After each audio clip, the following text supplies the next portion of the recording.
Parlons, si vous le voulez bien, de cette crise qui est aujourd'hui une crise diplomatique, qui peut-être va devenir une crise migratoire, mais on va le voir.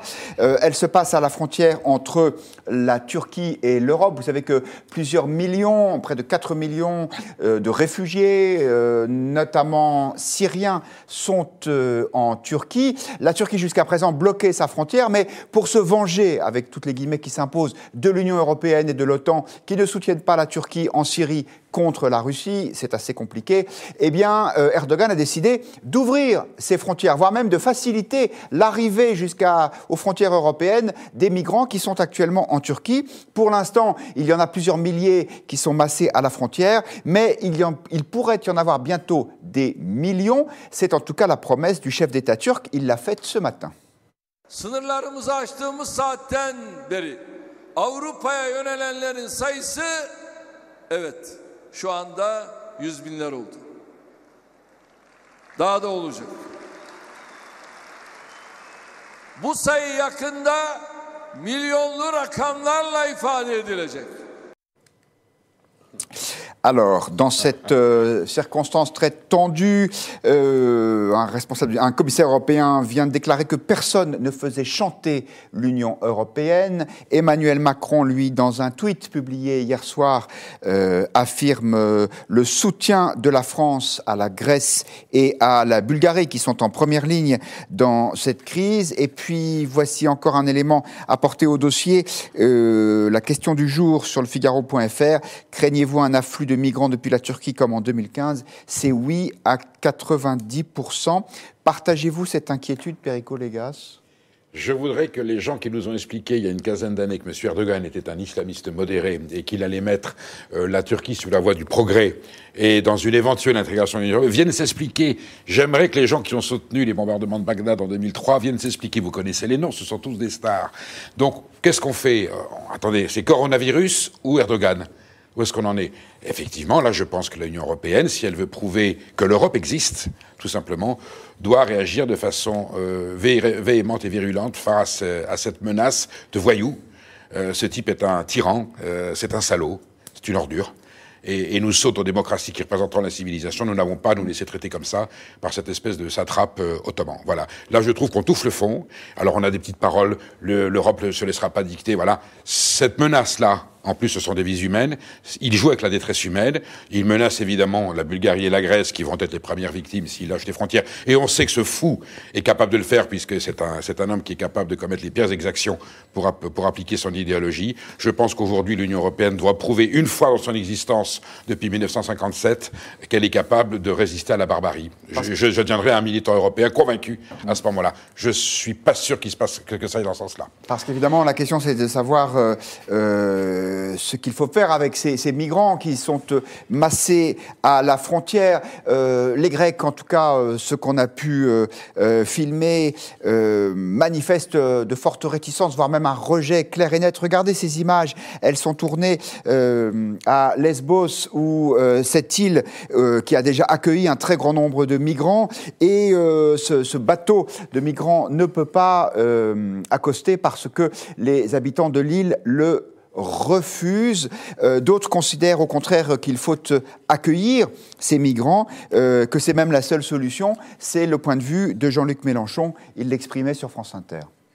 Que devons-nous faire? Eh bien, accueillir raisonnablement et correctement ces pauvres gens qu'on a lâchés comme des animaux dans la campagne, en espérant ou qu'ils meurent, ou qu'ils disparaissent, ou qu'ils créent un problème tel que ça disloque tout. Par conséquent, montrant à M. Erdogan que nous sommes des puissances, l'Europe, supérieure à sa violence, et il n'y a que ça à faire. Parce que sinon, qu'est-ce qu'on fait? On les rejette dans le camp de M. Erdogan, on les jette à la mer. Richard Verly, c'est le propre des tragédies, c'est qu'il n'y a pas de solution, mais que faut-il faire?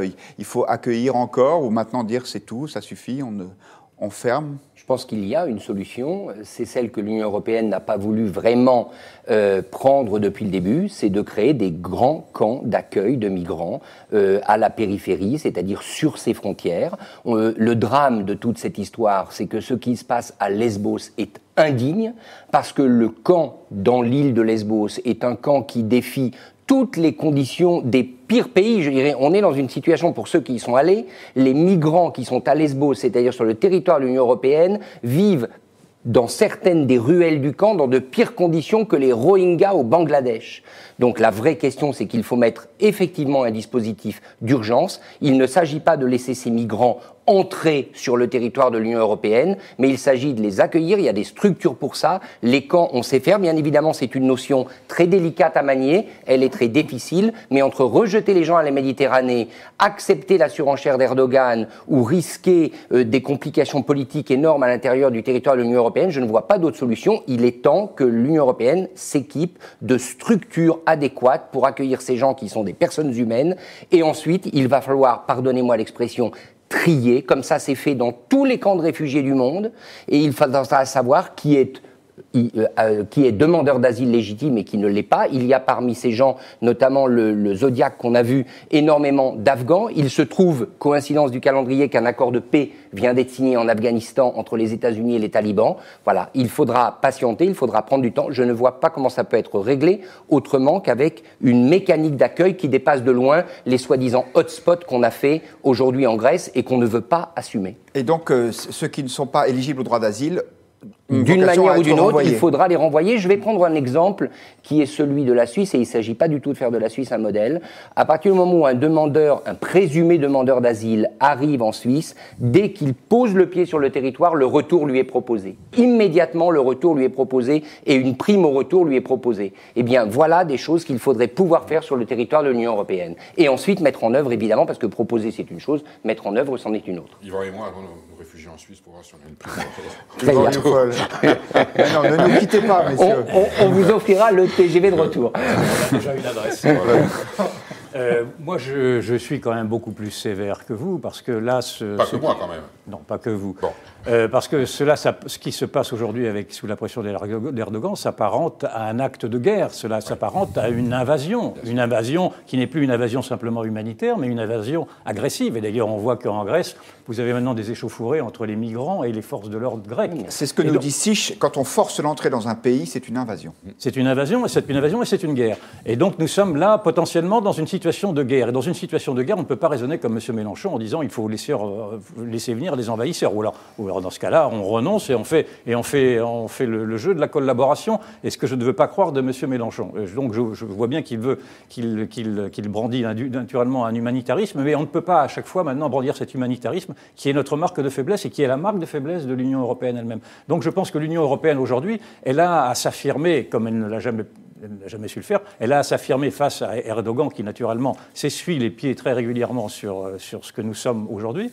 Peut-être d'ailleurs en menaçant elle-même de renvoyer en Turquie pas mal de ces Turcs qui sont en Europe et en France, pourquoi pas ? Pourquoi est-ce que nous n'aurions pas nous-mêmes à faire effectivement cette réciprocité désagréable de dire que s'il y a des Turcs en Europe, ils n'ont peut-être qu'à retourner, s'ils ne sont pas simplement français, à retourner dans leur pays. Je ne sais pas, c'est une option à envisager. Et en tout cas, de rappeler que l'Europe paye 8 milliards, je crois, donne 8 milliards à Erdogan, à la Turquie, afin qu'il maîtrise cette immigration des près de 4 millions de Syriens qui sont sur son sol. Et donc, il y a d'abord ces questions-là à poser, il y a donc d'un rapport de force, et puis la question essentielle, dans le fond, qui est une question beaucoup plus politique et diplomatique, c'est de savoir si vraiment la Turquie a encore quelque chose à faire dans l'OTAN, qui est vraiment le club du monde libre, si je puis dire. On voit bien qu'aujourd'hui, il y a une incongruité à voir que l'OTAN accueille aujourd'hui un pays qui, d'abord, occupe une partie d'un pays de l'Union européenne, je veux parler de Chypre, et là tout le monde s'en fiche, et qui aujourd'hui maintenant menace la structure même de l'Union européenne et sa fragilité, parce que naturellement nous savons tous que l'Union européenne est particulièrement fragile de ces invasions-là, et que l'opinion publique de toute façon ne le tolérera pas. Donc on en est à cette épreuve de force, et cette épreuve de force, elle ne passe pas pas en dessinant des petits cœurs et en faisant venir des bateaux, elle passe maintenant par des solutions des mesures de réciprocité face à cette intransigeance de ce tyran-là. Alors c'est aussi le point de vue de Nicole qui nous dit qu'est-ce que l'Union européenne attend pour envoyer des militaires aux frontières grecques et bulgares pour les aider. Donc Antoine Billot nous dit que la réaction est trop tardive, qu'il aurait fallu agir dès 2015. C'est une phrase récurrente, trop tardive, depuis quelque temps. A contrario, avec respect, c'est le nom de cet internaute, c'est son pseudonyme plus exactement. Pour une fois, je suis d'accord avec ce que dit Mélenchon. Et vous, Richard Bouygues ?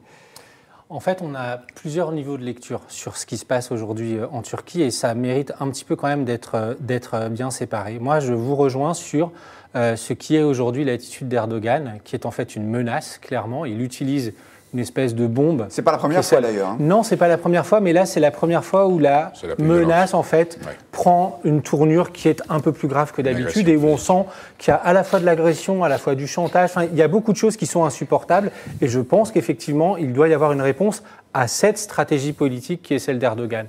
Je n'oublie pas néanmoins que s'il a aujourd'hui cette capacité, c'est parce qu'on lui a confié une partie de cette capacité. Quand je dis on, c'est l'Europe qui lui a délégué une partie de la gestion de la crise des réfugiés et qu'aujourd'hui, c'est un petit peu le retour de boomerang avec un président qui utilise, voilà, qui manipule, qui instrumentalise à des fins agressives cette situation.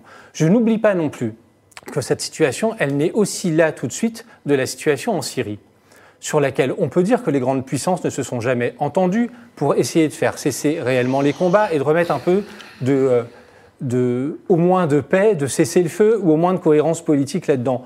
On en est là parce que quoi ? Parce qu'à un moment donné, Vladimir Poutine et Bachar el-Assad sont en train de reconquérir une partie du pays, parce qu'à côté, il y a eu les agissements de la Turquie qui voulait reconquérir une autre partie avec un peuple kurde qui était au milieu et qui est... Bon, très bien, mais la situation aujourd'hui, elle est internationale et elle est en Syrie. Et ne réglons pas la situation en Syrie et on aura de toute manière un problème avec les réfugiés. D'ailleurs, jeudi prochain, Erdogan se rend en Russie pour voir Poutine et ils vont bien évidemment se partager quelque chose. Quoi, je ne sais pas, mais au final, et c'est là où j'en viens, moi je partage tout. Mais néanmoins, parmi ces personnes qui sont déplacées, on a des personnes qui subissent depuis des années des bombardements, des faits de guerre et qui sont aujourd'hui massées là où ils peuvent. Qu'est-ce qu'on fait ?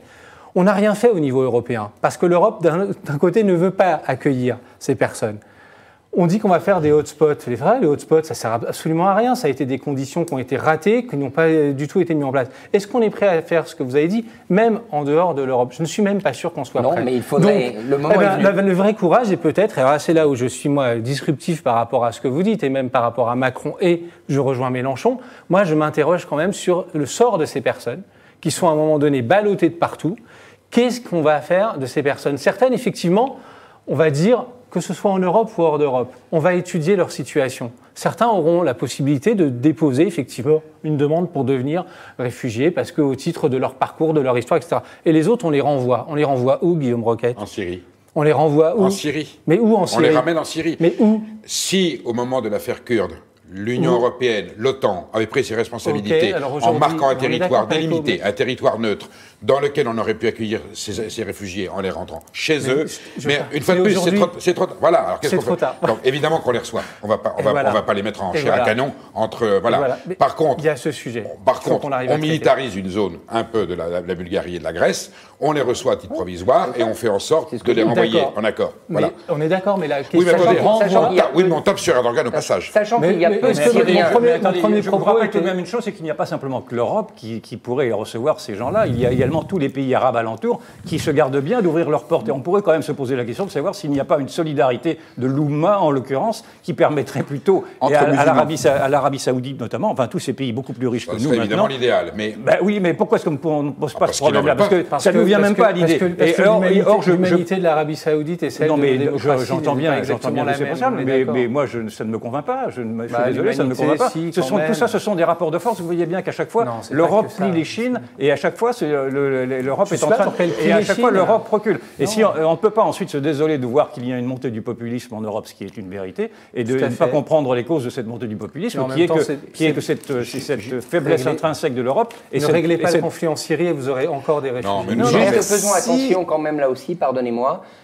D'après ce que j'ai pu lire, il n'y a pas tant de Syriens que ça dans les arrivées en ce moment de Turquie. Il y a énormément d'Afghans, il y a énormément de Bangladeshis, il y a des Pakistanais. Donc voilà, donc il faut faire attention, en l'occurrence, peut-être que les Syriens ne sont qu'une minorité et peut-être sont-ils ceux qui mériteraient le plus d'être accueillis dans nos pays.